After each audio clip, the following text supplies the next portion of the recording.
जय हिंद। देखिए, एक सरकारी संस्था एसएससी को खुद अपना काम अच्छे से करना चाहिए। उसकी लापरवाही और गैर जिम्मेदारापन की वजह से आज टीचर्स को और स्टूडेंट्स को डिजिटल स्ट्राइक करना पड़ रहा है। एसएससी में जो हो रहा है वो बर्दाश्त के बाहर है। चूंकि 200 नंबर आने के बाद भी सिलेक्शन ना होना क्या साबित करता है कि जान निकाल के रख दो पेपर के अंदर।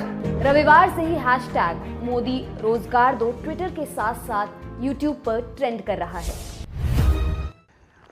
वक्त की नज़ाकत को पहचानिए साहब, कि अब वो ज़माना नहीं कि एक ही चीज़ को बार बार समझाया जाए। अब ना वो पेशेंस है ना समझने वाले लोग जो आपके जुमले को आसानी से हाजमोले की तरह पचा सके। मेहनत के धागे को कैसे किस्मत से बांधा जाता है ये बहुत अच्छी तरीके से जानते हैं, पर अगर हमारी किस्मत पर राजनीति होती है तो हमारे मेहनत पर सवाल खड़ा होता है। और अगर हम दुनिया से लड़ने का हौसला रखते हैं तो इसे जीतने का दमखम भी रखते हैं।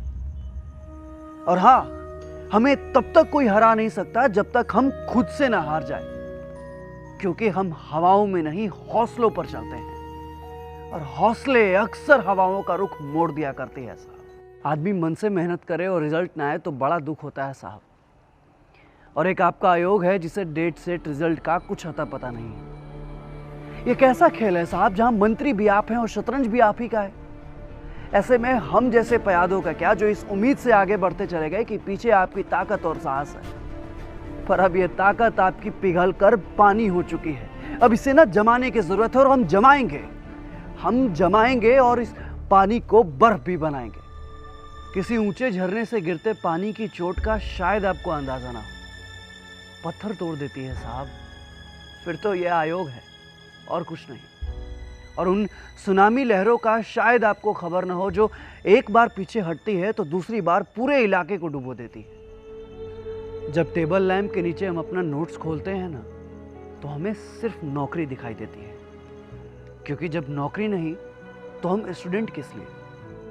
जब आपको नौकरी देनी ही नहीं तो फिर ये एग्जाम किस लिए, ये फॉर्म किस लिए, और ये आपका एसएससी आयोग किस लिए। क्या छोटी सी उम्र में सपने देखना गुनाह है? तो फिर आप बताइए ना, इन सपनों को कुचलना कितना बड़ा गुनाह है। स्टूडेंट के सपनों को कैसे कुचला जाता है ये देश के सिस्टम से पूछिए साहब। और ये दिन भी याद रखा जाएगा जब देश के कर्णधारों को देश में ही अपने देश हित के लिए लड़ना पड़ा। जो स्टूडेंट दिन रात एक करके नौकरी की तैयारी करते हैं, उनके आंखों का दर्द आपको क्या पता। इस बार नहीं तो अगली बार, और अगली बार नहीं तो अगली बार, बस यही जिंदगी है हमारी।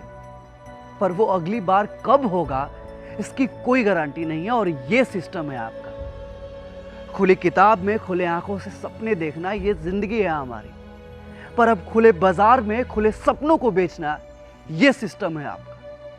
अरे अब तो रिजल्ट को भी अपने रिजल्ट का पता नहीं, और एग्जाम को पता नहीं कि उसका एग्जाम कब है, क्योंकि आपका आयोग हो चुका है और आपका सिस्टम सिमट चुका है लेट लतीफ में। लेकिन हम स्टूडेंट हैं साहब। 4 ऑप्शन मिलता है किसी प्रश्न के उत्तर के लिए, और प्रश्नों का उत्तर देना तो हमें बहुत अच्छे से आता है। और जब प्रश्न हमारे करियर से जुड़ा हो तो इन सांसों से जुड़े सारे ऑप्शन है हमारे पास। और युवाओं को ना स्टूडेंट ही रहने दीजिए, क्योंकि युवाओं ने सिस्टम का सिस्टम बिगाड़ने में देर नहीं लगाई है। अब स्टूडेंट को समझने वाला कोई बचा नहीं है, और समझाने वालों की कोई कमी नहीं है। गलती सिस्टम करती है और गलत हम होते हैं। नॉर्मलाइजेशन नाम का टेंशन क्या होता है ये सिर्फ एक स्टूडेंट जानता है। रिश्तेदारों के तानों का जहर पीकर कैसे जिंदा रहना है ये सिर्फ एक स्टूडेंट जानता है। इमोशन को कैसे स्माइल से रिप्लेस करना है ये सिर्फ एक स्टूडेंट जानता है। एक समंदर में कितनी हलचल होती है ये सिर्फ और सिर्फ एक स्टूडेंट जानता है। अब माचिस की तिल्लियों को एक साथ जलना ही होगा। क्रांति ही करना है तो करेंगे, लड़ना है तो लड़ेंगे, जूझेंगे, भिड़ेंगे और उखाड़ के फेंक देंगे ऐसे सिस्टम को जिसने हमारे सपनों को कुचलने की कोशिश की है। अरे हमारे मासूमियत का नफरत देखा ही कहा है आपने। जिद पे आ गए तो बैक का ऑप्शन ही नहीं देते, एग्जिट की तो दूर की बात है। अब इन आंखों में पानी नहीं सिर्फ सपने बचे हैं, जिन सपनों में शामिल है पिता की दी हुई हर महीने की मजदूरी और माँ की फिक्र, जिन सपनों में शामिल है मेरे गांव के दूसरे बच्चों की उम्मीद है, और जिन सपनों को जीने के लिए हमने कई रात नींद से समझौता किया, जिन सपनों को जीने के लिए हमने कई बार अपने भूख से समझौता किया, जिन सपनों को जीने के लिए हमने कई बार जिंदगी और मौत से समझौता किया, अब अगर उन सपनों को खो दे, अब अगर उन सपनों को बचा ना पाए, तो फिर हमें सपने देखने का कोई हक नहीं है।